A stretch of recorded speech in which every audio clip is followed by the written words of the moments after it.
Anybody episode 24 of the podcast, the Disturbing America, the Air Sports Podcast. It is Friday, January 19th, 2024. People, I hope everybody's doing well. I hope everybody is having a great Friday. It is time for the FFE, the Fun Friday edition of the Air Sports Podcast. Loaded show. Here's what you need to know. We're going to open college football. Alabama, they keep losing player after player after player to the portal. How worried should Bama fans be? We'll discuss that. We may hit on, by the way, quick Dallas Cowboys thing as Mike McCarthy's coming back. We will also, today we'll go a little heavy on college hoops. Think there are three topics worth discussing. The first one, can UConn actually go back-to-back? Because I think they can. We'll talk about Kentucky, that star recruit Zvonimir Ivisic. He's still not eligible. We need to talk about that. And we'll also talk about Rodney Terry. Did not like those horns down, and we're going to discuss that. Finally, we will wrap with America's favorite podcast segment where Aaron was right, where Aaron was wrong. We got ourselves a loaded show. We're going to jump around. There is so much to discuss. And here's the thing. There is no more time to waste. So let's get to the topic of the day. The topic of the day here on a Friday on the Air Tours Pod in late January. Alabama can't stop losing players. Let's dive in. Let's jump in. But listen, the bottom line is this all starts. We know how it all starts. I think it was, 9 days ago, Nick Saban officially announces his retirement last Wednesday, January 10th. And you knew when Nick Saban left, there would be changes, especially because there wasn't that natural guy to follow him that was already in the program, right? And so because of it, you knew players were going to leave. You knew things were going to be different. But I don't think Bama fans anticipated what happened on Wednesday. They had lost some players in the lead up to Wednesday. But on Wednesday, they lost not one, but two superstar, dynamic marquee players to the portal. Bama fans are not in a good place right now. Now, in terms of who they lost, a couple things. First one, this is a big one. Caleb Downs, All-American safety, who just finished his freshman year, okay?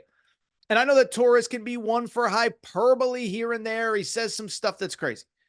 I don't think it's hyperbole to say that Caleb Downs may have been the best freshman defensive player that Nick Saban ever had. 107 tackles as a freshman. He led the team in tackles. The stat out of Alabama, they have never had on record a true freshman lead the team in tackles. That shows you how good this kid is. 107 tackles, 2 interceptions. And the thing about Caleb Downs, the one thing I will say is it did feel like it was trending towards at least the possibility that he might not be coming back. He's a player from Georgia. He has ties to Georgia. Georgia obviously just hired Alabama's defensive backs coach. So you knew he might enter. And it feels like when he makes a commitment, maybe he has committed by the time many of you listen, it's probably either going to be Georgia or Ohio State, which gets his commitment. So that was crushing. That was devastating. That happened about 8:30 Eastern time. Many people probably woke up to that news. But what nobody was anticipating was that a second young superstar in this program also announced that he was transferring as on Wednesday afternoon. Caden Proctor, who was the #1 offensive tackle in the 2023 high school recruiting class. So not this past cycle, but 2 cycles ago.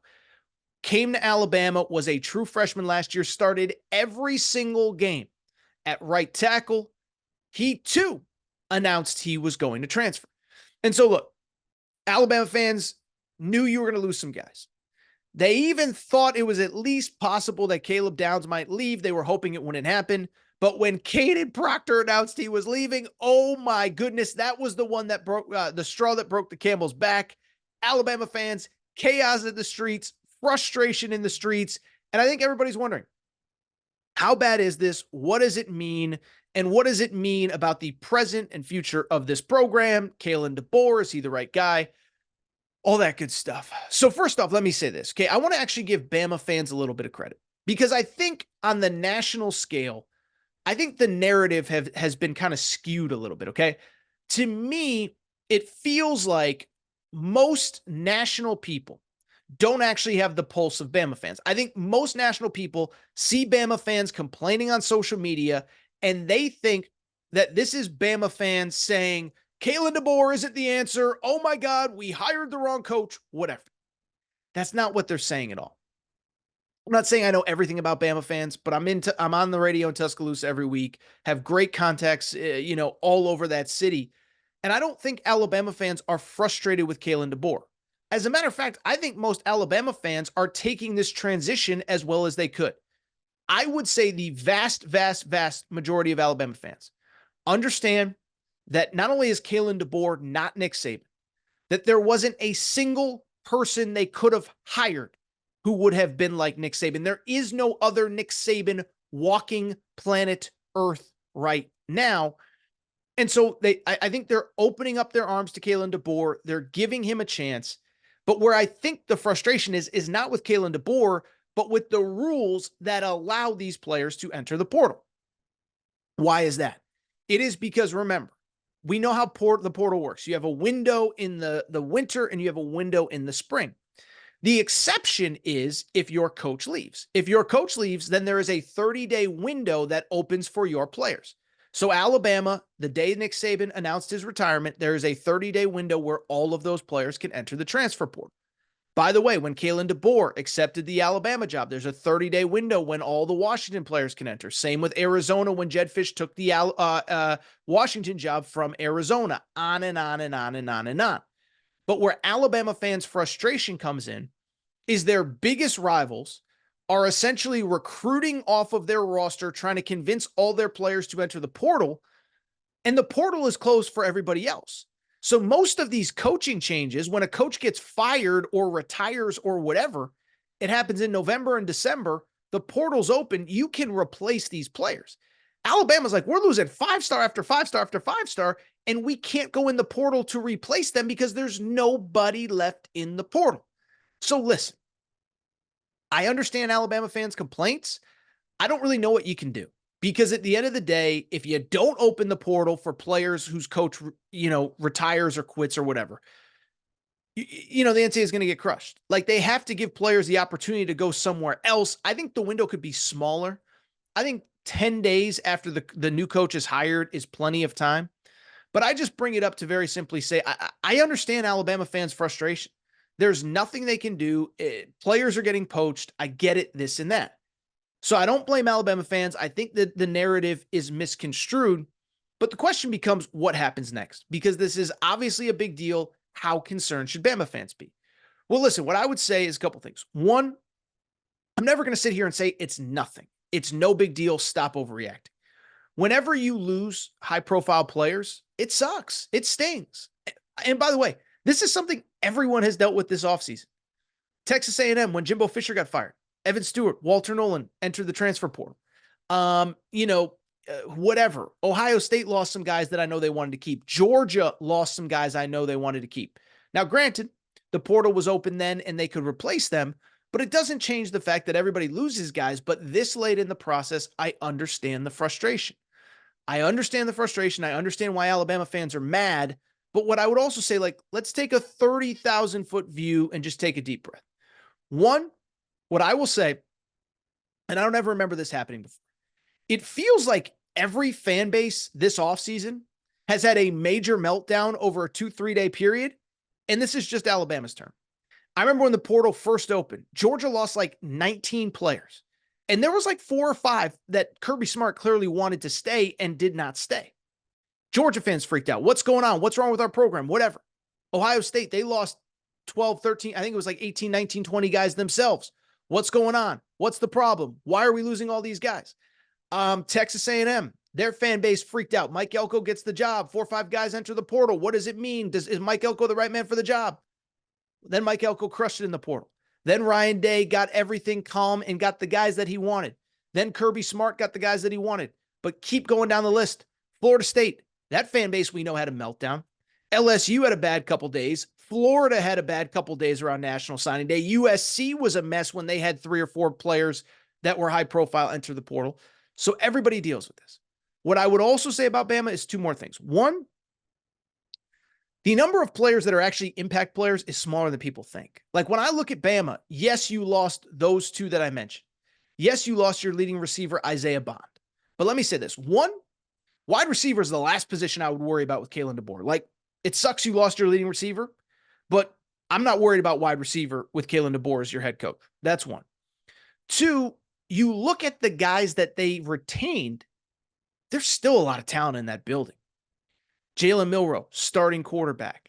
Tyler Booker, the starting left tackle. He came out on Thursday and did a big interview with Chris Lowe where he said, "This is my legacy. I'm not leaving Bama. I love this place too much." Your best defensive players, Deontay Lawson, could have gone pro, came back not only to college, but to Bama. Jihad Campbell, star linebacker, came back to Bama.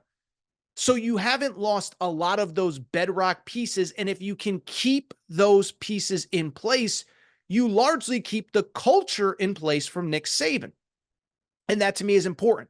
If you didn't see that interview with Chris Lowe, I encourage you to check it out, because that was what a lot of guys that are coming back said. They said, like, look, the culture doesn't change. The standard doesn't change just because Coach Saban is here. As a matter of fact, the best thing we can do to build his legacy is to keep the standard going. And so I think as long as you have Jalen Milroe in that building, as long as you have the guys that I mentioned, Tyler Booker, the starting left tackle, a couple of the defensive guys, the standard is going to stay the same. And by the way, there's a lot of young players that are staying. Remember, that was a record-setting recruiting class 2 years ago. Most of this year's recruiting class, which was ranked number 2 in the country, is still there. You're going to be fine, and it's on Kalen DeBoer to develop these guys, keep them in the program, and win with them next year. I said it when Kalen DeBoer got the job. He's got to win right away, because this coming season might be the most talented roster it's certainly the most talented roster he's ever had, and it might be the most talented roster he ever does have. So it's on him to continue to win and continue to build this. Finally, what I would say, Alabama fans, listen, I'm not here to sugarcoat it. I'm not here to say everything's hunky-dory, everything's great, nothing to worry about, this, that, the other thing. But what I will say, Bama fans, is that reinforcements are coming. Because remember, what did I just say? Bama's not the only school that had a 30-day window in the portal. Washington did. Obviously, Arizona did as well. And you start to look at some of those pieces from Washington. Actually, you could argue Washington has lost a lot more players than Bama has. Bama, I think the stat on Washington is they have 0 starters from the national championship game coming back. They all either graduated, are going pro, or entered the portal, at least on the offensive side of the ball. So you look at that, and you look at the fact a lot of them are coming to Bama. Starting center, who was an all Pac-12 center this year, visiting Bama this weekend. I would expect him to commit to Bama on the visit. The number 1 rated recruit in Washington's class, a top 100 edge player, I believe the name is Noah Carter, was committed to Washington, top 100 player, had offers from everybody. Gets out of his letter of intent, and he is visiting Bama this weekend. So I'm not saying you're going to replace everybody. I'm not saying it's perfect, but it's going to be okay. And a lot of those guys that were going to Washington are now going to come to Bama.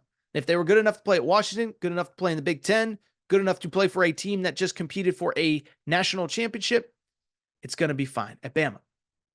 Really quickly, before we switch gears to college hoops, can I take just a minute to talk about the Dallas Cowboys? We did a big Cowboys segment on Sunday's Aaron Torres pod, Monday's Aaron Torres pod, where we talked about the Mike McCarthy situation. And I said, you gotta fire Mike McCarthy. They didn't.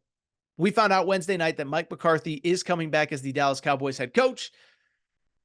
Let me say I'm both not surprised and very surprised at the same time. The reason I'm not surprised, listen, Jerry Jones has this reputation as, he's this renegade gunslinger, Texas wildcatter. He's crazy. He's on the seat of his pants.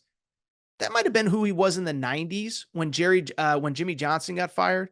Might have been who he was in the early 2000s when Bill Parcells was with the team. That's not who he's been about the last 15 years. I mentioned it the other day.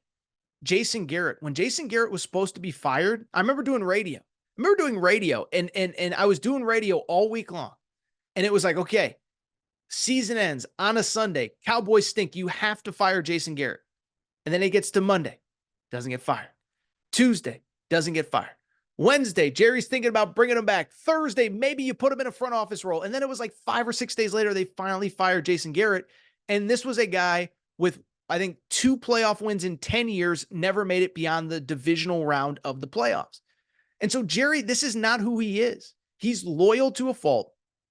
He's loyal to coaches who kisses, you know what, kiss the ring. Let's put it that way. And so I guess I'm not surprised.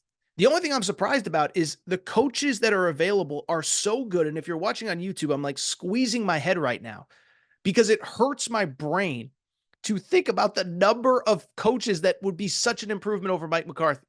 Bill Belichick, Mike Vrabel, Jim Harbaugh, Pete Carroll. Like you just go on. I just mentioned 2 coaches that have won Super Bowls, 3 that have coached in a Super Bowl, plus Mike Vrabel, who had the number 1 seed a few years ago. And so I don't know what they do, but Mike McCarthy isn't the answer. We've talked about it so many times on this show. Bottom line, that team is disorganized. By the way, I don't care that you won all these regular season games. It's almost like Ryan Day. It's almost like Ryan Day, the Ohio State head coach. Don't show me what you did, Ryan Day, against Indiana and Rutgers and Iowa. Beat Michigan, win the Big Ten every once in a while, okay? And it's kind of the same with Mike McCarthy. I don't care that you won 11, 12, 10 regular season games. You are a January football team. We care about what you do in the postseason. You are not delivering. So I can't lie. I'm kind of surprised that Mike McCarthy is back. Kind of not surprised at all. All right, that's what I do. We have a lot of college hoops to get to, so we're not going to waste any more time. We're going to take a quick break. We're going to come back. When we come back, college hoops. Can UConn go back-to-back? Kentucky, their star recruit is still not eligible. It's January. Going to take a quick break, discuss that. Also, Rodney Terry did not like the horns down. Quick break. Be right back. All right, everybody.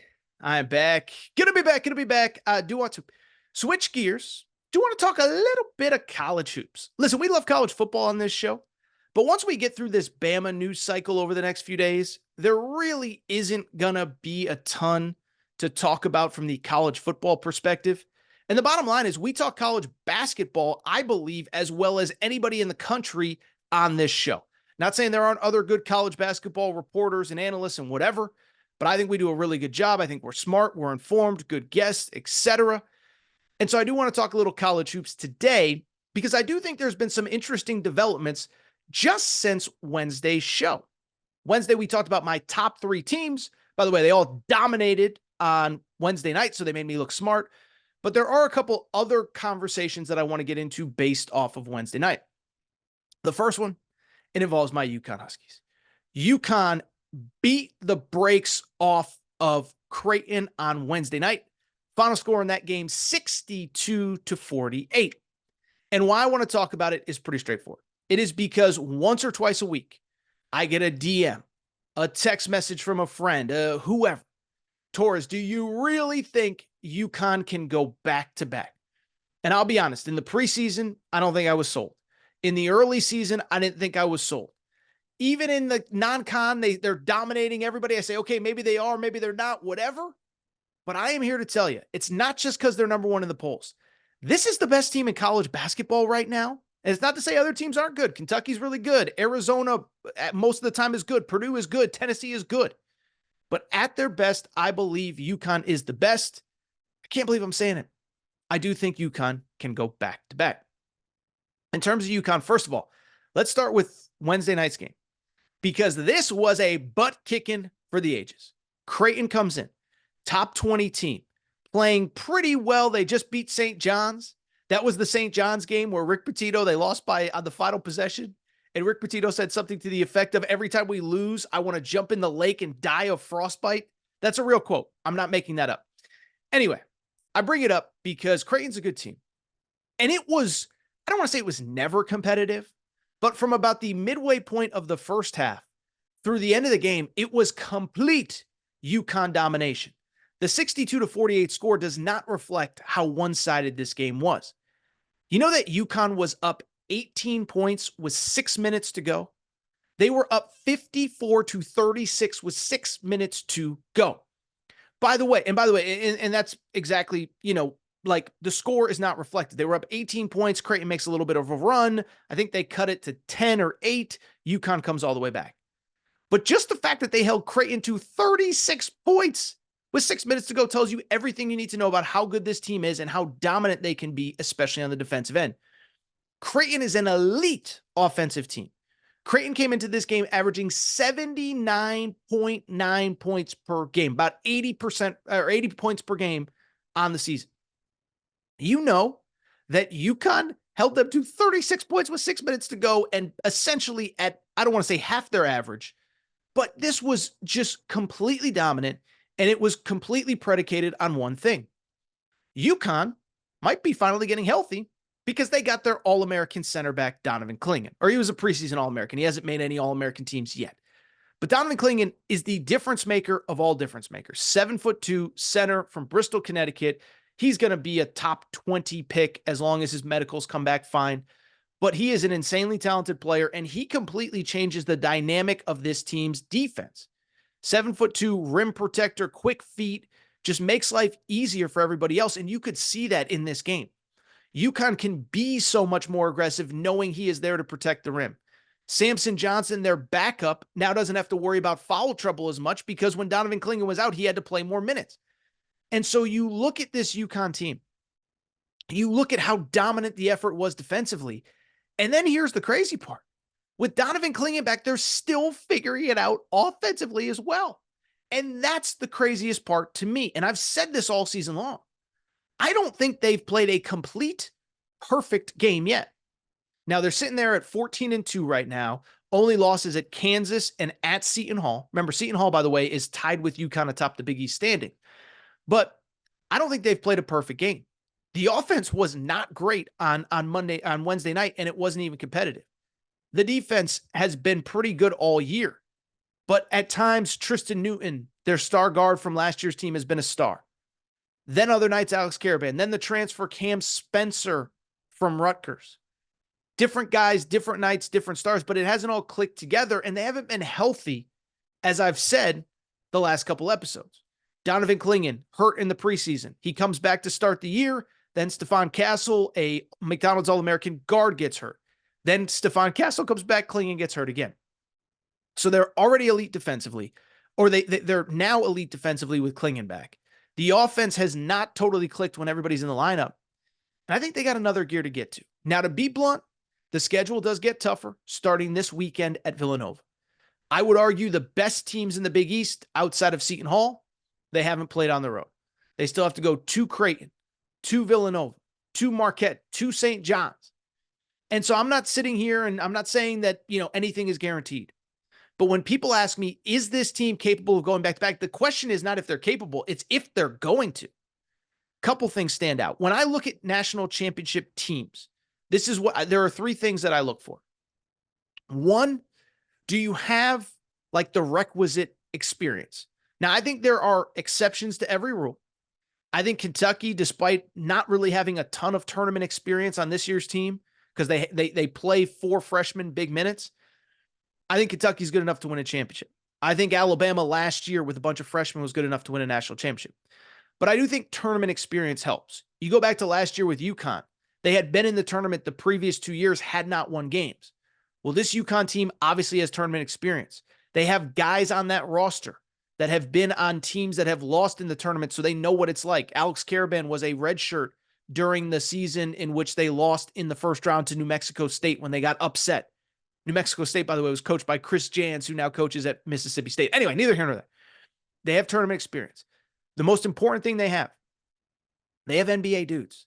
And this is my thing with Purdue. Everybody says, oh, Torres, you hate Purdue. I don't hate Purdue. But to win in the tournament, we have a 50-year track record. You need dudes. You need alphas. You need difference makers. You need multiple NBA players. Even in the years where UConn has not been a number 1 seed, has not been one of the best teams during the regular season, you've had multiple NBA players. Shabazz Napier, Kemba Walker, Jeremy Lamb, last year, Jordan Hawkins, Andre Jackson, Adama Sanogo. So they have the experience. They have NBA dudes. You go back to last year, their size and athleticism overwhelmed everybody. And I think it will do much the same once we get to the tournament this year. Now, there are a handful of teams that will be able to handle it, but not many. Not many when you think about Alex Karaban potentially at the 4 at 6'10", Donovan Clingan 7'2", Samson Johnson 6'10", Tristan Newton a point guard at 6'5". So I like this team. I think they're capable. And lastly, I'll say this. UConn, for all the national championships that they've won, this is kind of crazy. they've never really had the advantageous pathway to the Final Four. You know, of the 5 national championships that UConn has won, 4 of them have come out of the West region. They've had to go out west, including last year, 99, 04, 2011 with Kemba Walker. And then last year, they had to go through the West region for 4 out of the 5. Well, this year, if they get that number 1 seed in the East, and that's what it's trending towards, they're going to play their opening round games in Brooklyn. Okay, UConn home game back-to-back. And then the regional is in Boston, which for people who don't know geography is like a 45-minute drive in the car from Storrs, Connecticut. Maybe it's a little bit more. It's been a while since I've done the drive. It's not a bad drive. It's an easy drive. So UConn's essentially going to play 4 home games to go to the Final Four, whereas last year in the opening rounds they played in Albany, but then they had to go out to Vegas, where there were more Gonzaga fans in the Elite Eight, more Arkansas fans in the Sweet 16, and they still won. So I don't mean to go on and on. It's only January 19th, 18th, whenever you're listening to this. But can they do it? They absolutely can. All right, let's switch gears because I do want to get to another topic that I think is worth noting. We got to talk about what's going on with Kentucky big man Zvonimir Ivisic. Call him Big Z, okay? So this was a topic we hit on a lot in the fall, and I've just kind of stayed out of the way because I have assumed that it would work itself out, but it hasn't, and I'm frustrated, and I would be remiss if I did not talk about it right now. All right, so Kentucky's rolling. They're awesome. I think they're the second best team in the country behind UConn, but that's neither here nor there. But I bring it up because all season long, there's been this cloud over the team involving the eligibility of a kid named Zvonimir Ivisic. For people who don't remember, we talked about it when he committed. 7'2" Croatian, okay? So he's from Croatia originally. Nobody knew much about him. He declared for last year's NBA draft after playing in Europe. Withdraws from the draft. Everyone thinks that he's going back to Europe to play. And then all of a sudden, out of nowhere, you hear on like a Friday afternoon, Kentucky's recruiting this international kid. And then you start to see highlights. You're like, this kid's really good. And then like a day later, he commits. I think we first found out that they were even recruiting him on a Thursday or Friday. He commits on a Monday or Tuesday. And ever since then, we've been waiting to see this kid in action. Once he commits, there was an issue with his transcript or whatever. He was not at first admitted to the university. That was the first big hurdle. That was frustrating. You sat there and said, what the heck is going on with this kid? How is Kentucky not admitting him? And he gets to camp. I think he didn't even get to campus until late September, early October, because the school did not admit him. So then the school admits him. We're getting closer to the season. And then he starts getting held out of games. And it's like, well, what the heck's going on here? And we find out that he has not yet been cleared by the NCAA. And so I bring it up to very simply say, it is now January 18th, 19th, 20th, as you're listening to this.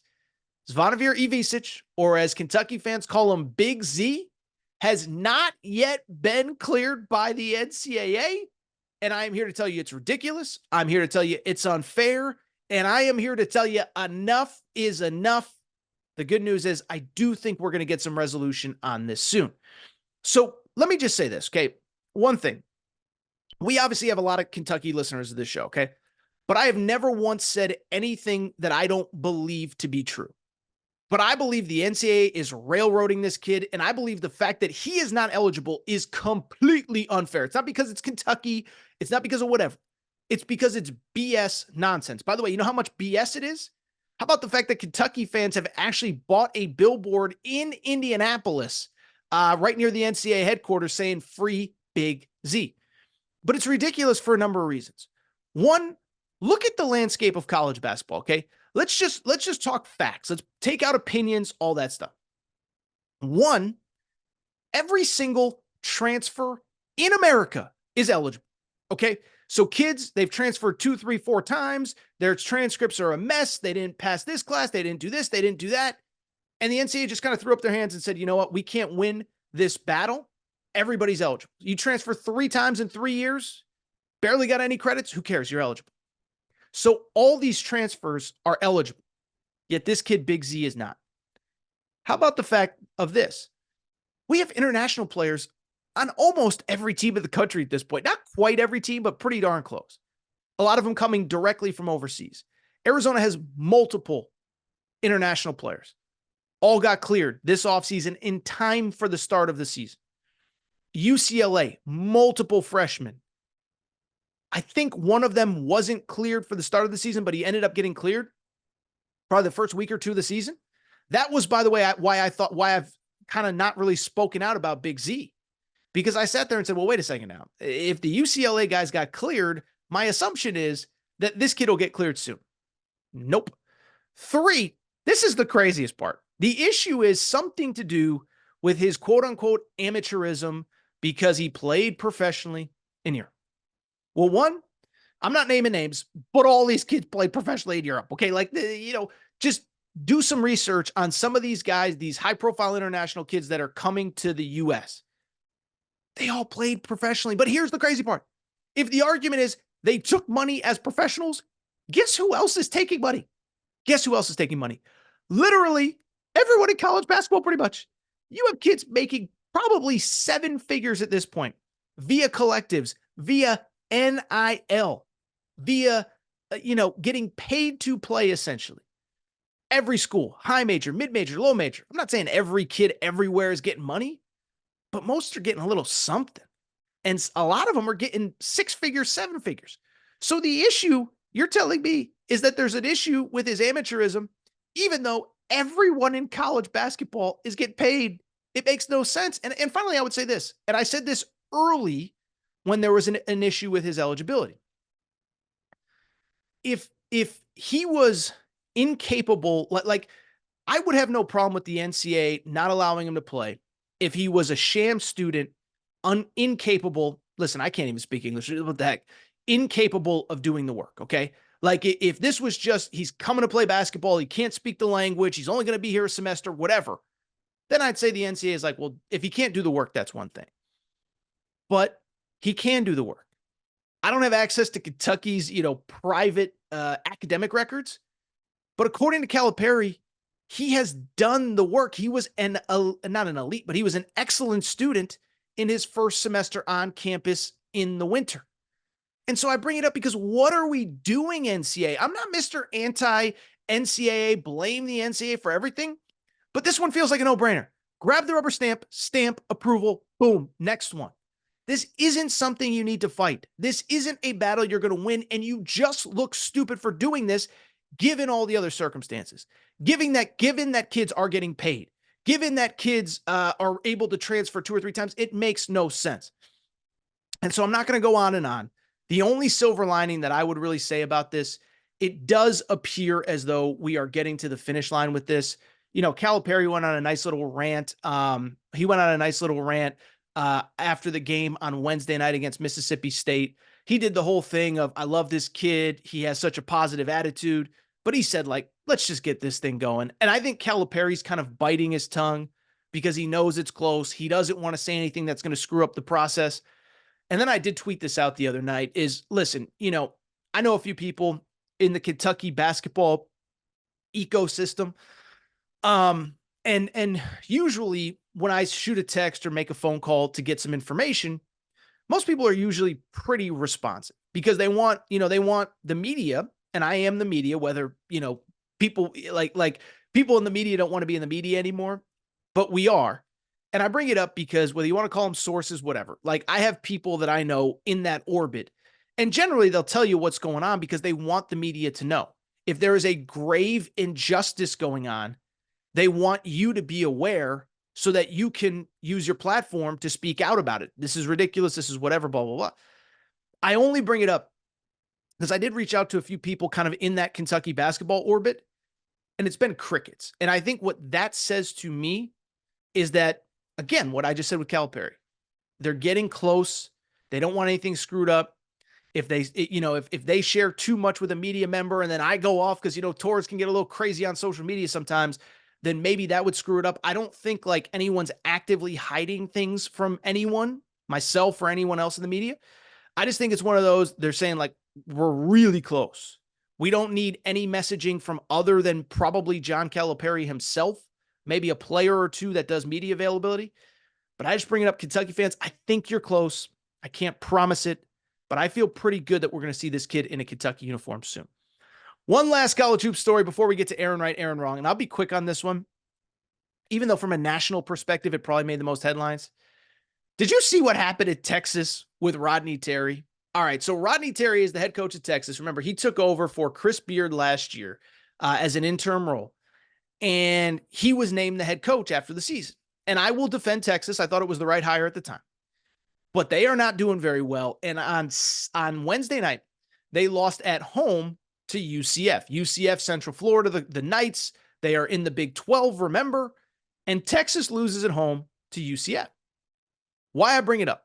It is because after the game, the UCF players walked through the tunnel or whatever, the handshake line, and the UCF players did the horns down.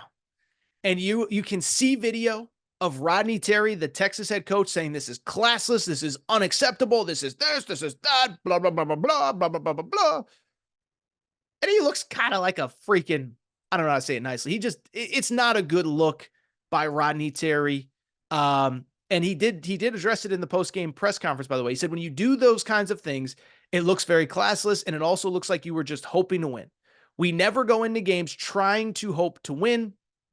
We go into games expecting to win. So we don't act like that. We expect to win. We don't jump up and down and act like we won the national championship. We sure don't step on anyone's home court and act crazy and try to show them up in any way. You guys won.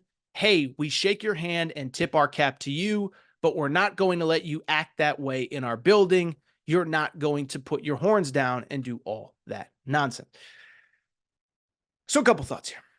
One, listen, my take, my first initial take is the same take that everyone has on this. Texas, you look so weak. And like the only reason that people do the horns down is because they know it gets under the skin of Texas fans and Texas players and Texas coaches. And so they do it. It's like when you have a little brother or sister, like love my little sister. She's not so little, she's not little anymore. She's, getting older. Congrats to her. Love her so much. But, like when I was a kid, you knew there were those 2 or 3 things you could do or say or whatever. They would just drive her crazy. They would just make her so mad. And that's how Texas fans are with the horns down. If you didn't respond to it, if you didn't care, people would not do it. By the way, you can't make this argument when every time you win, you get in you sing the eyes of Texas and you do the horns up. If you want to do the horns up, they can do the horns down. It's not that big of a deal. But finally, you know what my big takeaway is on this? You know what's embarrassing? It's not UCF's players doing the horns down in the handshake line. It is Texas's players losing at home to UCF. UCF was picked to finish last in the Big 12 this year. Now, credit to them. They're better than we thought they would be in their first year in the conference, okay? Done a good job. They beat Kansas a few days ago at home. Did you know that Texas had a 17-point lead in this game? Did you know that Texas had a 15-point lead in the second half and they ended up losing? And so my thing is, you want to be frustrated about something, be frustrated that your team blew a 17-point lead. Be frustrated that you just lost to UCF at home. And oh, by the way, you lost to West Virginia, who isn't very good either, a few days before that. And so if you're Rodney Terry, bro, listen, Rodney Terry, by all accounts, is a great guy. I don't know him, but everybody that knows him loves him. But my guy, you got bigger freaking issues than the horns down. You got to get your team to play. By the way, this was a preseason top 25 team for most. Torres did not have them in their top 25. I didn't like them at all. But listen, Big 12 is tough. The Big 12 is brutal. Here is the crazy part about this for Texas. This is the easy part of your schedule, and you're losing. You're losing to everybody. You're losing to the best teams in the country. You're losing to the worst teams in the league, excuse me. As we sit here and speak right now, the Texas Longhorns in the Big 12, not doing very good. They're not doing very good. Let me look up the standings really quick here. Texas right now, as we speak, as I look it up, terrible rating. Texas is sitting there in the Big 12 at 12-5 overall, 1-3 in league play. They've already lost to West Virginia, who's also 1-3. They lost to Central Florida, UCF, who's 2-2. They are not very good. They already, by the way, have 2 home losses, and nobody's losing at home this year. So Rodney Terry, my guy, you got bigger issues. This isn't that big of a deal. Get over it. If anybody wants to be upset about anything, it should be Texas fans for you blowing a 17-point lead, not you for the UCF players doing the horns down. All right, that's what we're going to do. Take a quick break. This show is flowing today. Flowing like the Ticonderoga River or whatever. I think I just made up a term like Niagara Falls. I'm going to take a quick break, come back. When we come back, wrap the show, wrap the week. Aaron right, Aaron wrong. So much more to get to. Quick break. Be right back. All right, everybody. I'm back. Gonna be back. Final segment of the show. Final segment of the week. So good to be back. Been a few weeks since we did Aaron right, Aaron wrong, and now feels like a good time to bring it back. For people who are new to the show, we wrap most Fridays with Aaron right, Aaron wrong. Yes, I stole this segment from my buddy Colin Cowherd. Colin does where Colin was right, where Colin was wrong. And I decided to bring it to the Aaron Torres pod for one very simple reason. It is because over the course of a week, a month, a year, 2 years, 5 years, 10 years, 20 years, nobody loves giving out more hot sports takes than your boy Torres. Torres said this. Torres said that. You should have listened to Torres. Torres never shuts up. Just ask my wife. With that said, though, if I'm going to take victory laps every time I get something right, I got to take those L's every time I get something wrong. And so we do where Aaron was right, where Aaron was wrong. My best and worst takes of the week. Let's get to it. Where Aaron was right. Well, I mean, I did pick Michigan to win the national championship in the preseason, right? And it's not only just that Michigan won the title. Congrats to Michigan. I think it's their first outright national championship since like the 40s. They split one in 1997 with Nebraska.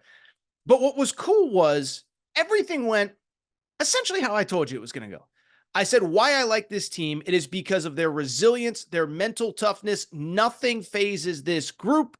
And that's exactly what happened. Jim Harbaugh suspended the first 3 games, rolled right off their back. The Connor Stallions investigation rolls right off their back. No Jim Harbaugh for Penn State, they still win. No Jim Harbaugh for Maryland or Ohio State, they still win. So congrats to Michigan. Listen, I get a lot of stuff wrong, but it's so cool to see Michigan hoist that national championship trophy. Happy for Jim Harbaugh, but more importantly, also just cool to see it go down exactly the way I thought. Where Aaron was wrong. I'll be honest, I never thought Nick Saban was going to retire. Like it's not just me. It's worth noting, I was around all the Alabama media members during Rose Bowl week. I don't think anybody had any indication this was coming. And Nick Saban himself said, I'm going to croak on the sidelines. I'm going to be doing this forever because I love football. I love coaching. I love being around young people. And so the fact that he's gone, listen, I know that Kalen DeBoer's been on campus for a week now. I know a lot has happened at Alabama, as we talked earlier in the show. It is still wild, though, to think about Alabama without Nick Saban. Listen, I got into this business as a professional kind of towards the beginning of his career. Basically, as long as I've been talking about sports and somebody has cared to read or write about it, Nick Saban has been the Alabama football coach. So I cannot believe. We knew this day was coming, but I am still in shock that Nick Saban retired when he did. I thought he had easily another 2, 3, 4 years left. Instead, he retires. I wish him luck in retirement. Although I have a feeling he'll be on game day. I have a feeling we'll be seeing plenty of Nick Saban. Where Aaron was right. Let's go to the NFL. Listen, I said it 2 years ago on this show. After the Cowboys lost that game against the San Francisco 49ers when they could not spike the ball properly, the most basic thing in the world, I said you have to get rid of Mike McCarthy. He is not the answer. You have a small window where you're overpaying Dak, but you have CeeDee Lamb, Micah Parsons, a bunch of other guys on rookie contracts. This is the window right now, and you're going to waste it with Paul Blart Mall Cop as your head coach. Okay, I'm sorry, Mike McCarthy. And don't tell me, I've seen this week. It's like, well, he's won 12 games every season and blah, blah, blah, blah. It's what I say about Ryan Day all the time. I don't care what Dallas does in week 4 against the Washington Commanders. The Cowboys, they are an organization that it's been 30 years now since they've been major Super Bowl contenders, and they have a team to do it. This isn't the Commanders rebuilding. It isn't the Seahawks. It isn't the this. It isn't the that. It is the Dallas freaking Cowboys, and they are wasting this window where you have insane young talent on rookie contracts. They are bringing back Mike McCarthy. I don't understand it. And oh, by the way, it is worth noting, I told you 2 years ago, It's the details. It's the little stuff. Nothing has changed. Unprepared, undisciplined on Sunday against the Packers. And Mike McCarthy should have been gone a long time ago.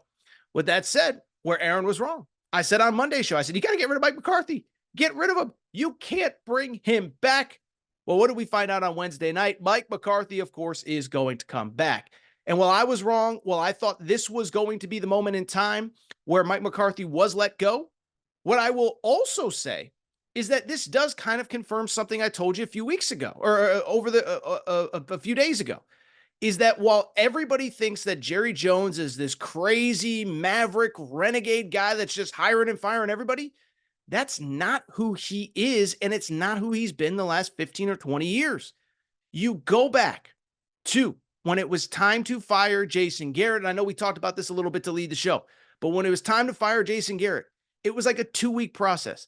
The season ended. Everybody knew he needed to go. 10 years. I think he had 1 to 2 playoff wins over that entire time. And what happens? Jerry can't pull the trigger. Jerry thinking about bringing him back. Jerry might bring him back. Then it's, we should put him in a front office role. And then finally, Jerry pulled the trigger and frankly put Jason Garrett out of his misery. So listen, I did say on Monday's show that Mike McCarthy should be fired and would be fired and needed to be let go.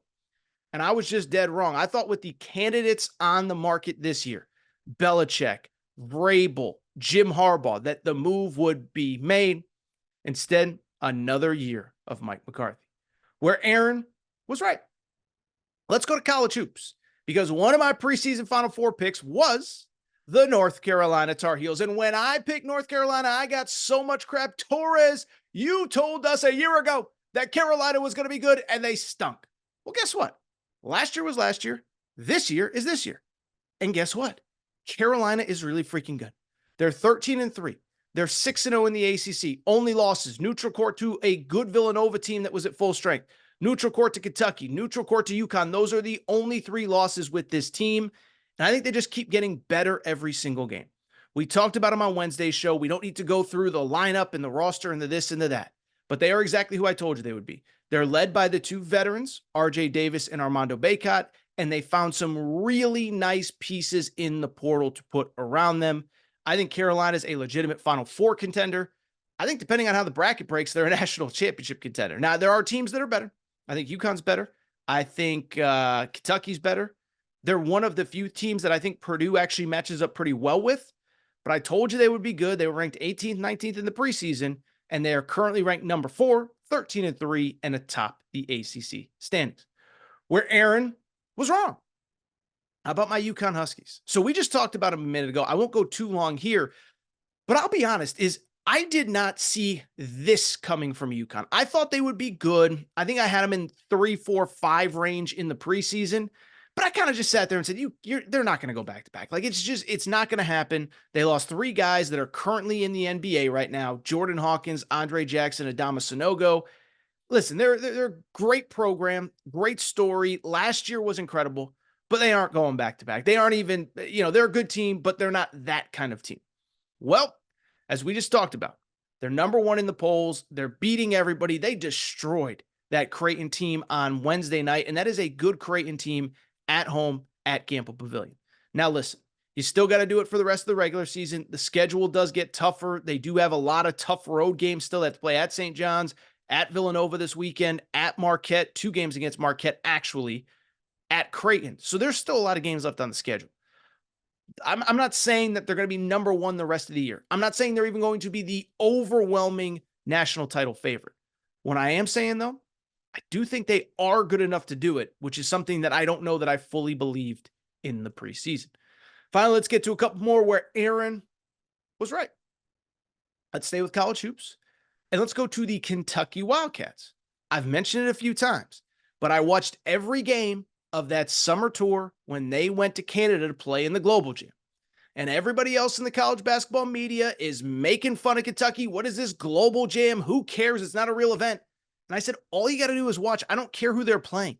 They're getting up and down. They're putting the ball in the basket. All these dudes can ball. And what have we seen since the season began? This is a team that's good enough to win the national championship. Put up 90 points against a Mississippi State team that is one of the best defensive teams in college basketball on Wednesday night. They have 5, 6 guys that can get you 20 points on any given night. I know people are worried about the defense, but we just talked about it. I think Big Z is going to be back soon. And on top of that, the defense will get better, but you need a level of offensive competence to succeed in March, and they have that. It doesn't matter who they play. I mean, they just put up 90 against a top 20, top elite college basketball defense. Told you in the summer they'd be good. Told you in the fall they would be good. I don't know that I thought they'd be this good, but I've been on this all along. Credit to the Kentucky Wildcats. Finally, where Aaron was wrong. Let's go back to college football for just a half a second. I owe Ryan Day a little bit of an apology. Now listen, I think on game day between the white lines, he's got a lot to prove. And I think beyond that, it's what we just said with Mike McCarthy. You're not judged what you do against Rutgers and what you do against Indiana. Mike McCarthy, that's obviously, a different scenario, but you get the point. But with Ryan Day, he's judged by Michigan, Big Ten championships, national championships. But what I will give him credit for, since the season ended, this guy has done every single thing right. Brought back a ton of really good players. I forget if we talked about this on the show earlier in the week, but brought back Emeka Egbuka, Travion Henderson, the leading rusher, JT Tuimoloau, could have been a first-round pick. They all decided to turn down the NFL and all come back. They add Quinshon Judkins, the star running back from Ole Miss. And then finally, of course, they add the quarterback Will Howard from Kansas State. As I record here, we have no official answer on Caleb Downs, but it sounds like they are very much in the mix there. So we will see what happens.